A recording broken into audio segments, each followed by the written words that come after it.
you. I'm vulnerable when I do, so I can't thank to organize. Okay. So anyway, I'll start my talk. And actually, I started my research on constructive mathematics with Hahn Banach. And I think it's not my first paper, but quite early paper Douglas mentioned. And at that time, actually, I communicated with Douglas, and he encouraged me a lot, and that led me to be a constructive mathematician. Okay. And today I'm going to quickly review the existing version of constructive Hahn Banach theorem. And finally, I would like to give yet another proof of Hahn Banach theorem using the, like in the previous Takako's talk, using bare category theorem. Okay.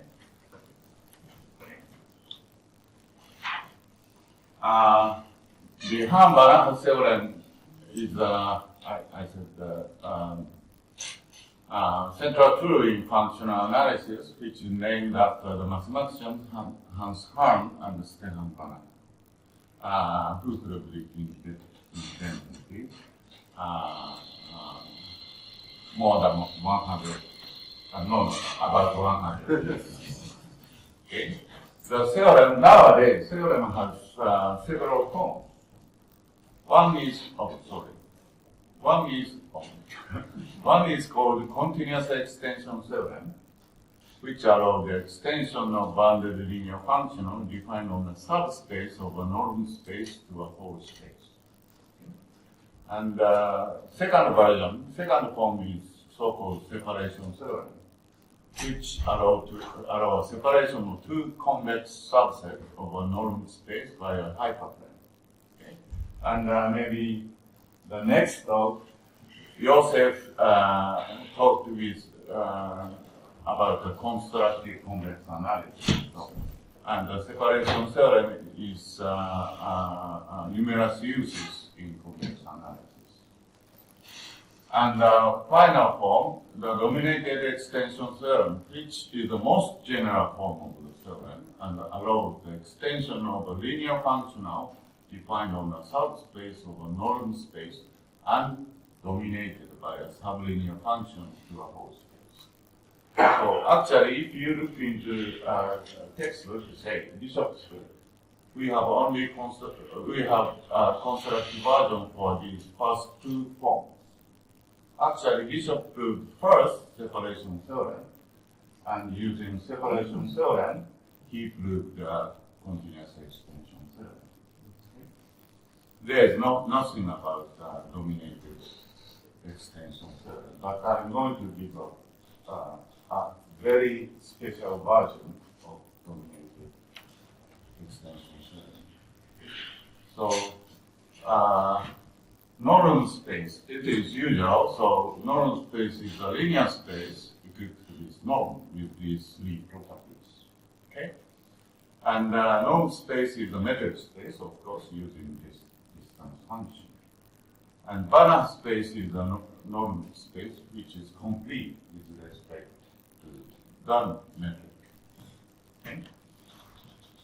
And a typical example is very useful in constructing mathematics to construct, how to say, Bravarian counter example, or how to say, weak counter example.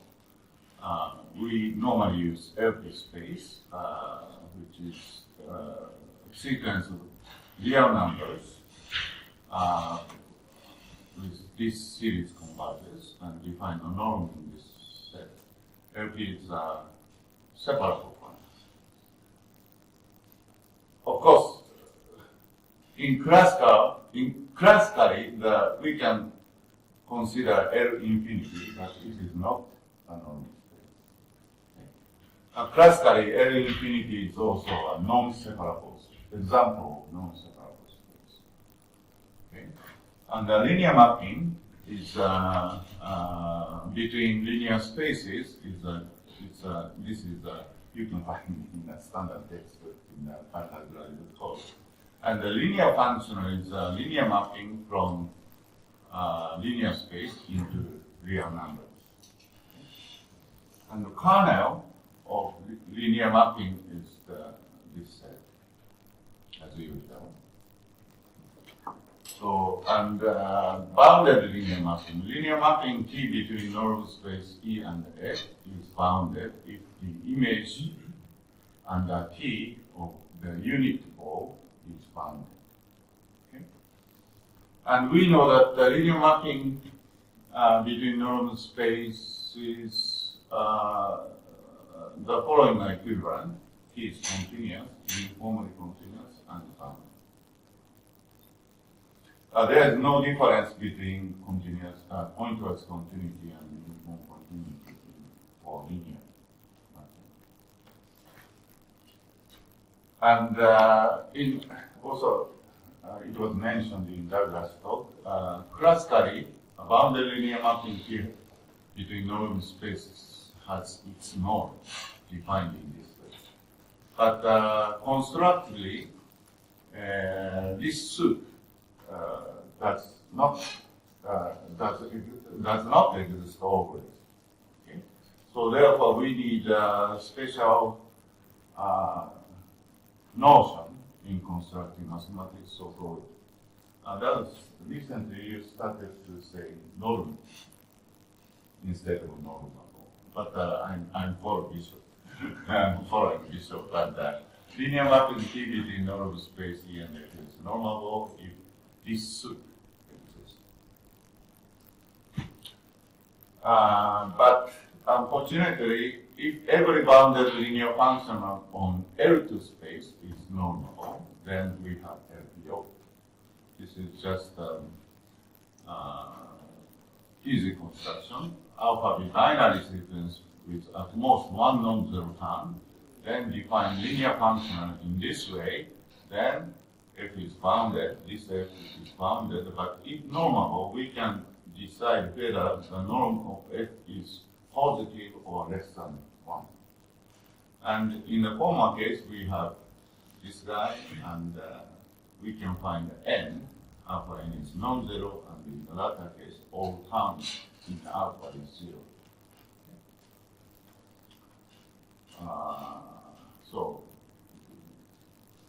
And also locatedness is a special notion in constructive mathematics, as Douglas told.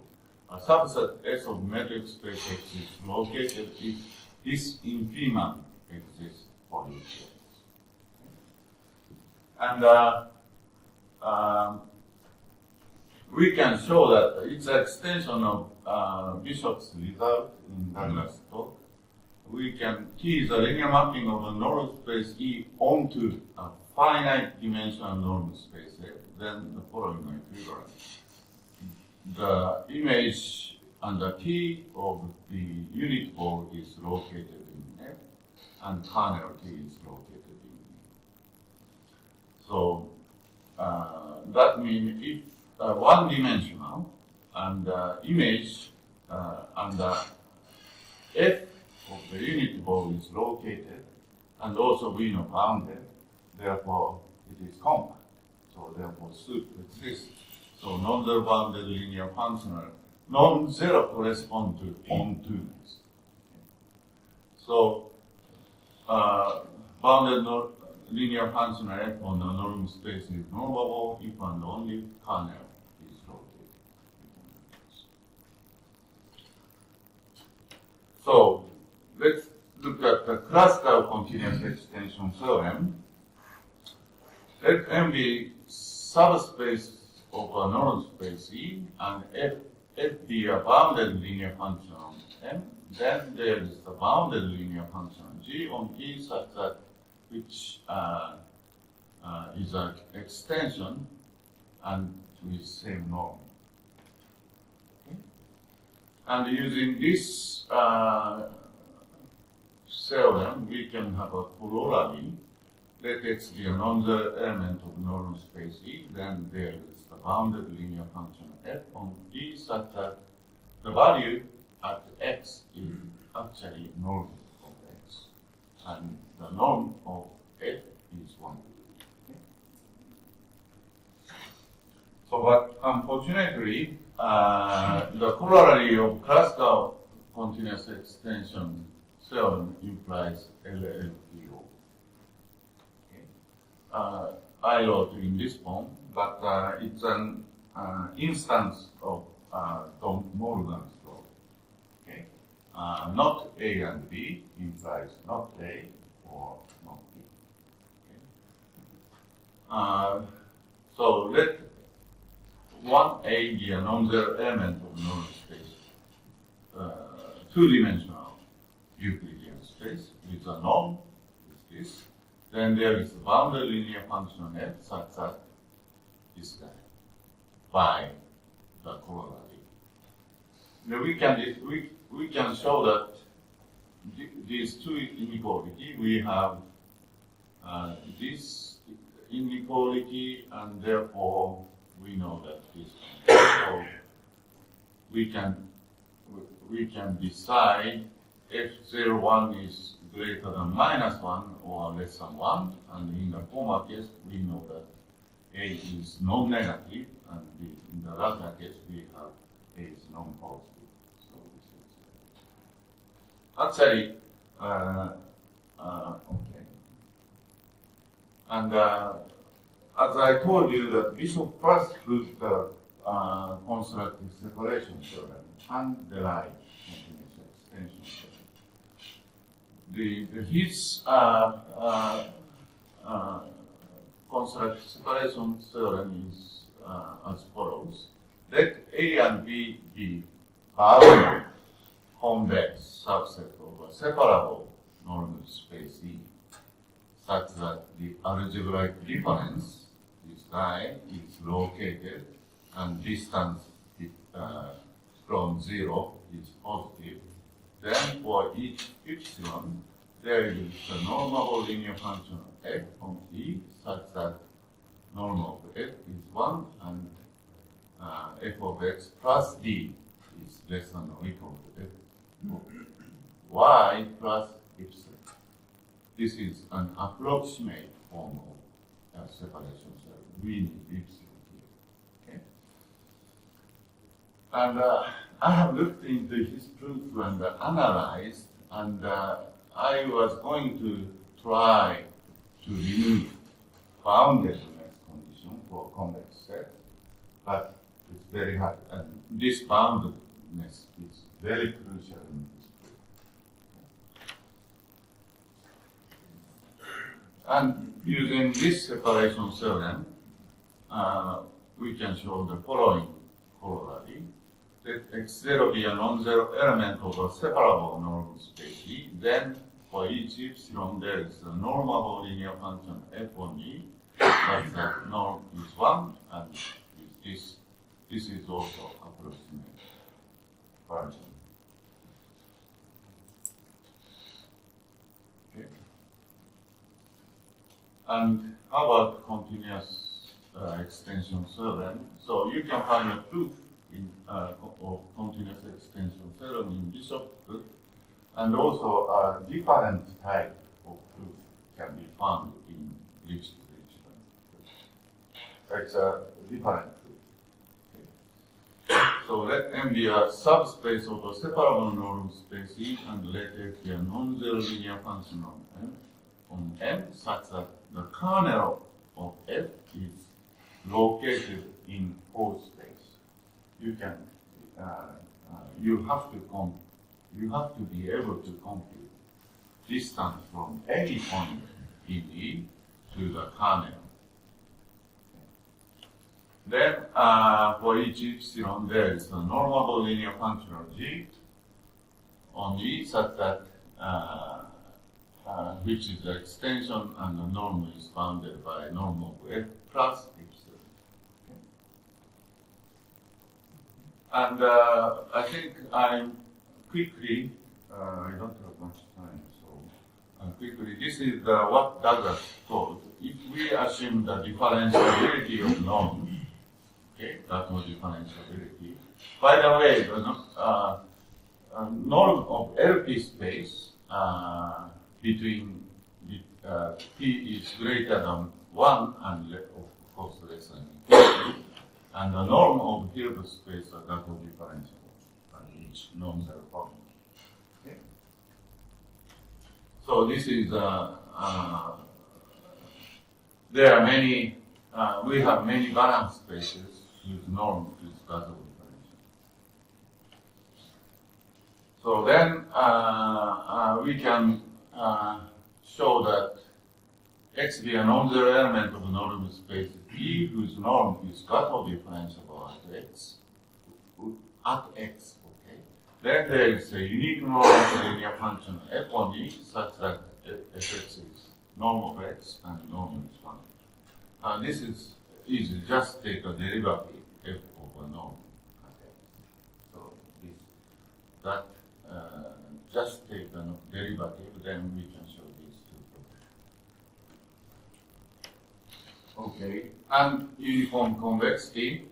I think this is Douglas defined in a contrapositive way. The midpoint is greater than 1 minus delta, then the distance between x and y is less than epsilon in this definition. And this is also not so special condition, not a special condition. For example, LP space and Hilbert space are uniform. We have many examples of uniform. And also, in Bishop Bridges' book, yellow book, you can find the following propositions. Let F be a non-zero normable linear function of a uniformly convex Banach space E. Then there is X such that X attains its norm and the norm of X is 1. Then combining, and also the by Bishop, C be a closed located convex subset of uniformly convex Banach space, then we can find the closest point. Okay. So combining these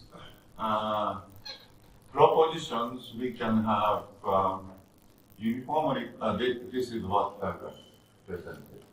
Uniformly convex with Gâteaux differential norm, then we can extend.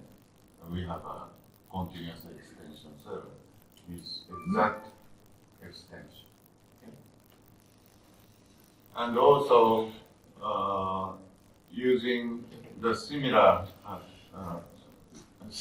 we can do the separation theorem with exact version. But here we can remove boundary.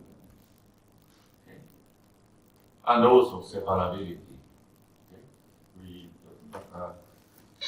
Andre talked, we have whether we have non-separable matrix space or not.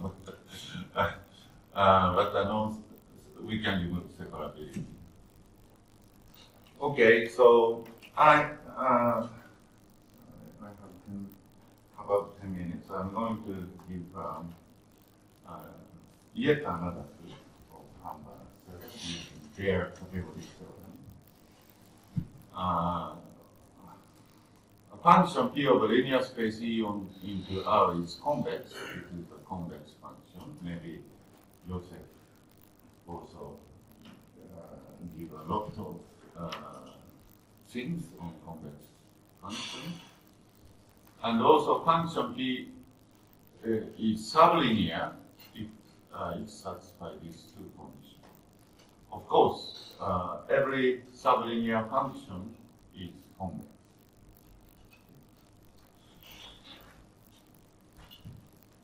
So, if you look into the textbook of convex analysis, the notion of subderivative plays a quite important role. So I just define subderivative a linear function f on a normal space E is a subderivative of a convex function P at x if this inequality holds. Okay. And a convex function P is subdifferentiable at x if it has a subderivative at x. So also we can define Gâteaux derivative. Normal space, convex function on a normal space is Gâteaux differentiable at x is derivative x if we have for each y with norm 1 and if positive epsilon there is a positive delta such that if t is small, then this distance can be this guy and that guy. Distance between this guy and that guy is very small, but with parameter absolute quantity. And any convex function, the derivative is linear. We can show that. Okay. And if p is continuous at x, then f is bounded. And we have, it is easily just take a derivative. E is normal space. If a convex function P is Gâteaux differentiable at x, then it is subdifferentiable at x. Just take Gâteaux derivative, okay, as a subderivative. Okay. Subdifferentiability and separation theorem. We can prove the following. Let's see the allocated convex subset of a normal space E, and let x be a point in E such that distance between x and c is positive, then the following are equivalent. The convex function, this is convex function in x. Convex function is subdifferentiable at x. There exists a normable linear function f on E such that norm is 1 and this inequality holds for each y. Okay? So that we can separate means, exact separation means differentiability in a sense. These are equivalent. And classically, let's see the dominated extension theorem. Let be a sublinear function on the linear space E, and let M be a subspace of E, and let it be a linear function on N such that this inequality holds for each x. Then there is a linear function of G on E such that which is an extension, and this inequality holds. But we can, using subdifferentiability, we can prove the dominated extension theorem. Let x be element of normal space E and P be a sublinear function, then following are equivalent. P is subdifferentiable at x. There is a linear function of f on E such that f x is px and f is dominated by P. This is how to say, one-dimensional case. That means M is one-dimensional case of dominated extension theorem. So, therefore, you can see that this proposition and that proposition, subdifferentiability plays a crucial role. Okay? So in previous Taka's talk, classical bare category theorem, but we have a constructive version. If UN is a sequence of open dense subset of a complete matrix space, then intersection is dense in X. So, and we can prove constructively, classically prove very, how many years, let me say, 1933, Matsu proved classically the following theorem, and it is provable in constructively. Let P be a separable Banach space, P be a continuous convex function, then P is Gâteaux differentiable at each point of a dense subset of it. Then we have the corollary. This is approximate version. Let A be a convex subset of a separable Banach space. Note that we can remove boundedness from A and B here, such that algebraic difference is located and the distance from 0 to the algebraic difference is positive. Then for each epsilon, positive epsilon, there is a normable linear function f on E, such that norm is 1, and with this approximate inequality. Okay. The proof is quite simple. Just take Z such that this is very small in norm, and also this function Gâteaux differentiable at Z, because the point of differentiable point is dense. We can choose Z, okay, by density. And just take a subdifferentiable, then we can show that desired. And also, for separable Banach space E, and let E be a continuous sublinear function, then we can have approximate dominated extension theorem for one-dimensional subspace. Okay, this is acknowledgement, and I have to show. I didn't mention anything about the resulting formal topology, but this paper deals with Hahn Banach theorem in type theory and also using formal topology. So it's a slightly different way of approaching to Hahn Banach theorem. Okay?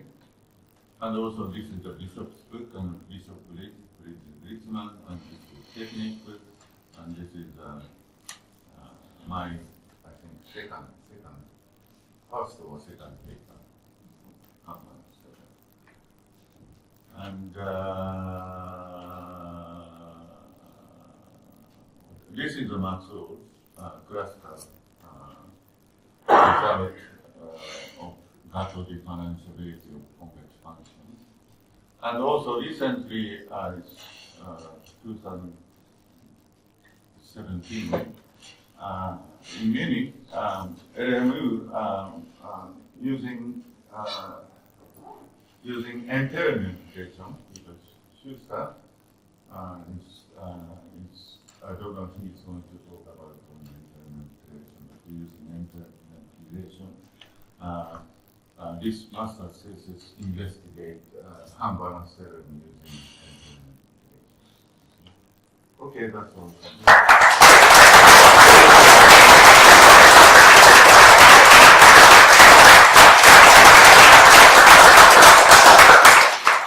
Questions or comments? Yes.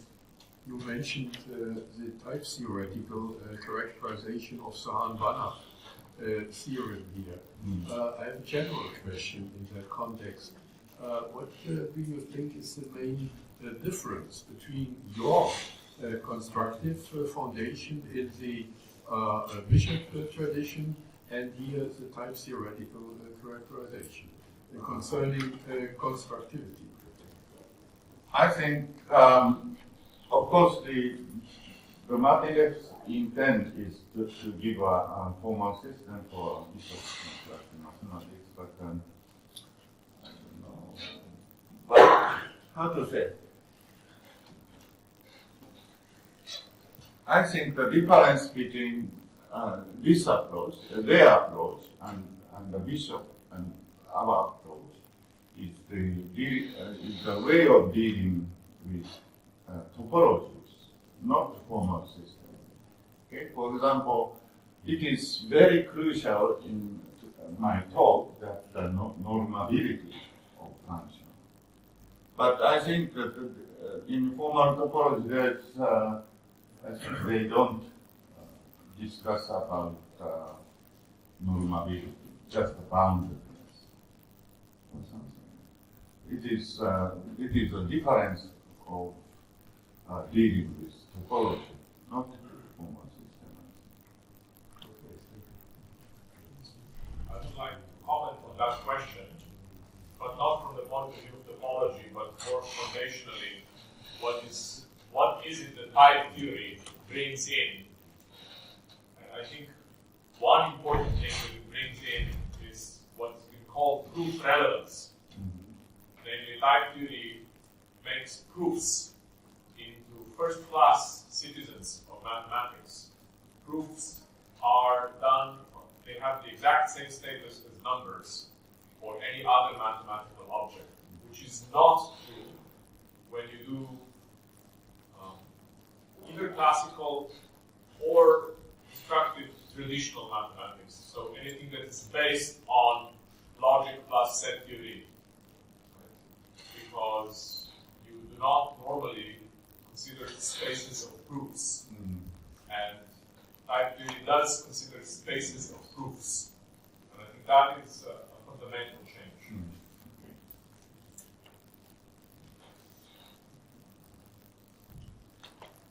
Of course, that's just a little remark. Of course, the question is very complex, and the discussion should go on for a long time about, for instance, using type theory.